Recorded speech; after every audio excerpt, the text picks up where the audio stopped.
Hey folks, welcome back. We're here for you again and bringing the coolest vibes of NBA for you all. The 2020 NBA Draft will be held on November 18th, 2020. The draft was originally scheduled to be held at Barclays Center in Brooklyn, New York, but will now be conducted at ESPN's facilities in Bristol, Connecticut. With it being held via video conferencing, NBA teams will take turns selecting amateur United States college basketball players and other eligible players, including international players. It will be televised nationally on ESPN. The draft lottery was originally scheduled to take place on May 19th, 2020, but due to the ongoing COVID-19 pandemic, it was instead held on August 20, 2020. This is the first draft since 1975 to not be held in June, and also the second to be done later than that month. After the inaugural 1947 draft, conducted in July by the NBA's predecessor, the BAA, the first pick will be made by the Minnesota Timberwolves. It will take an extraordinary scouting team to find the rare jewels available to be selected as part of the NBA draft class of 2020. Also, it will take a special brand of audacity to look at this pool of players and comfortably choose one of them as your first overall pick. That's the job though. Let's move forward with our video and have a look at the top 10 players to look upon in the 2020 draft. So, let's begin.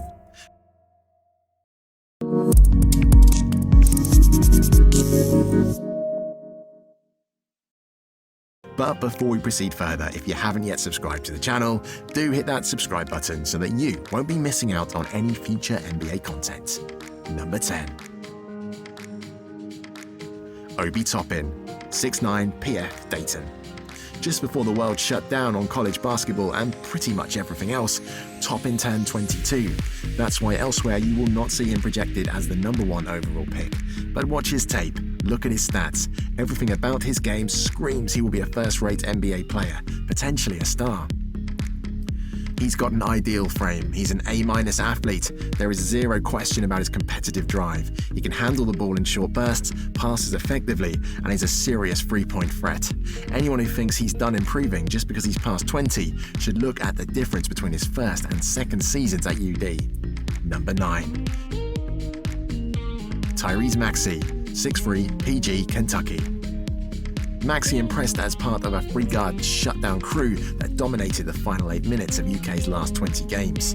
Consistently making smart decisions with the ball and connecting on clutch free throws, he did not get a ton of opportunities to be the team's point guard because Ashton Haggins was the incumbent when Maxey arrived.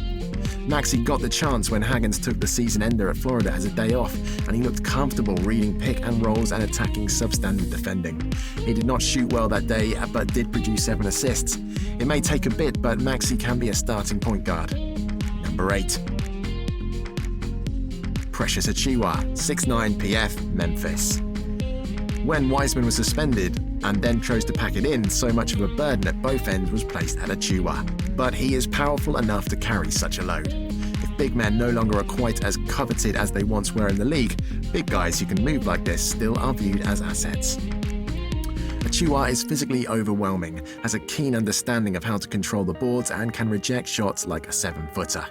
He has some potential as a perimeter shooter, although he'll have to make subtle improvements as an offensive player on the baseline, and block and dramatic improvements at the free throw line, where he failed to crack 60%. Number 7. Cole Anthony, 6'3", PG, North Carolina. Anthony's most promising quality is how much better he made Carolina when available. The second most is how determinedly he worked to make himself available after an injury interrupted his freshman season. Anthony is a score-first ball handler, somewhat similar to Cleveland's Colin Sexton, but without the extra gear. To become an NBA starter will require more proficiency as a distributor. In his defense, playing on a poor team meant Anthony almost always was the best available option. It also impacted his shot selection and efficiency.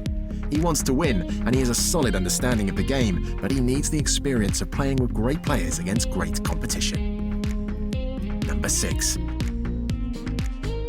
Jalen Smith, 6'10", PF, Maryland. Smith has the potential to be one of the few steals of this draft. He entered college with the descriptive nickname Sticks, then because it was the best for the team. Functioned entirely as a center in a league full of high-quality big men. He never complained publicly once about playing out of position. He might have trouble holding that ground against NBA bigs, but it's not out of the question for him to cover two positions. He is very comfortable as a pick-and-pop shooter, 36.8% on threes, 32 makes as a sophomore, and can protect the rim. He's a bit upright and rigid, which leaves some scouts less enthusiastic. Keep yourself tuned in as we discover 5 more amazing players with you all. And hope you guys are enjoying the video, and if you've not yet subscribed to the channel, do it now in order to make sure that you don't miss out on any future NBA content from now on. Number 5. Aaron Nesmith, 6'6", SF Vanderbilt. Looking for the best shooter in the draft? It's quite possible this is the guy. He hits from deep in a variety of ways: off the catch, a one-dribble move, a step back. He understands how to locate openings on the perimeter and stay available for kickouts.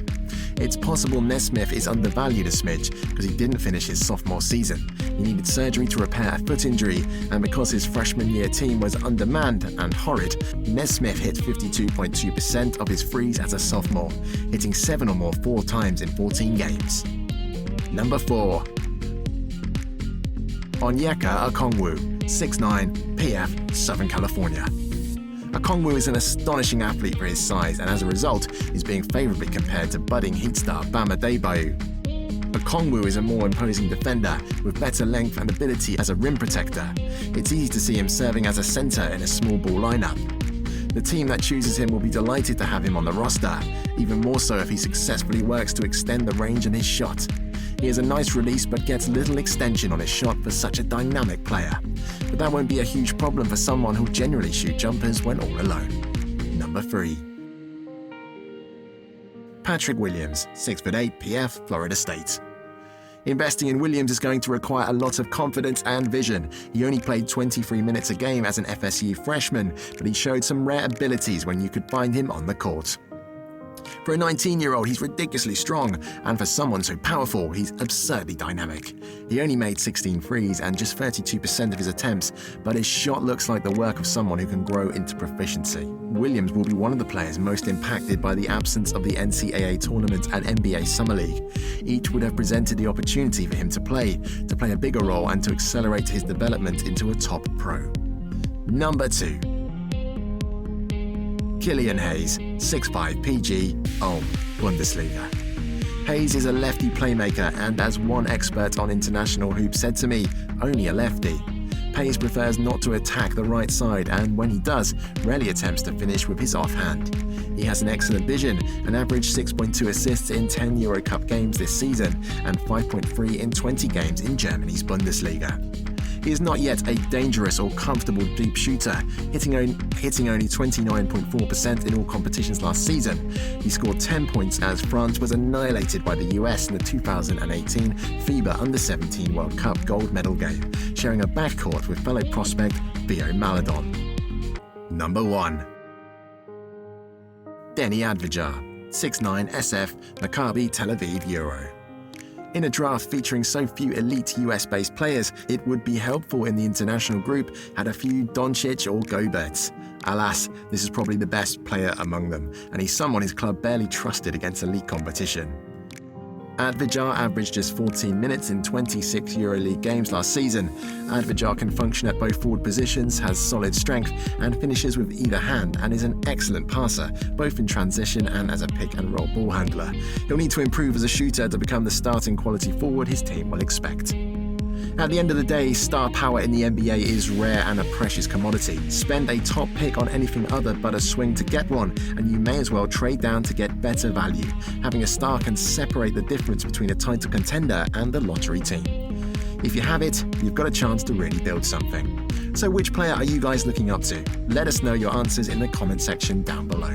And hope you guys enjoyed the video, and thumbs up if you've liked it. And do hit that subscribe button so that you won't be missing out on any interesting videos from now on.